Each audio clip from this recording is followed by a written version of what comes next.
A critical moment in the relationship between politicians, the police and the press arrives a little later today when Lord Justice Leveson publishes his long-awaited report into media. Correspondent Ross Hawkins is in Westminster, and that's the venue behind you, isn't it, Ross, for this much-awaited report, so much anticipation. Tell us a couple of people who understand this well. Bob Satchwell from the Society of Editors, but first Mark Lewis, a lawyer who represented the Dowler family. Now, if there is a law here that forces the press to take part, it will mean that if they do not take part, they will not be able to publish their newspapers. How is that different from licensing the press?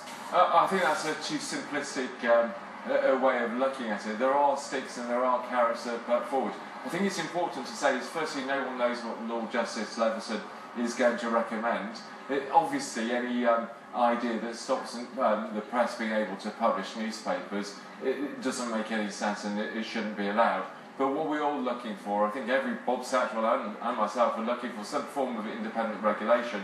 It's just how that independent regulation is framed, whether it's the newspapers in charge, whether they have another chance to drink at the last chance saloon, or whether they have to abide by some independent regulation which will be backed up by a statute enforcing it. Now, representing the victims of press intrusion, there have been civil payouts, a compensation if you like, there have been suing for libel, there have been contempt of court fines.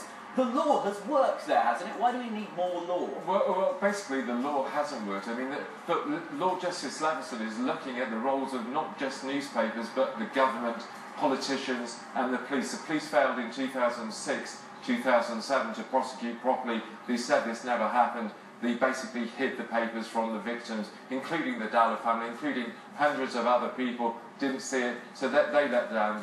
The government of both parties, whether it was the old Tony Blair, godfather to Rupert Murdoch's son, or what we have, David Cameron now, first visitor at number 10, going in through the back door, Rupert Murdoch, all problems, independent from both government and from the papers. A lot of stories to think about. They will be thinking about them here. They will be thinking too.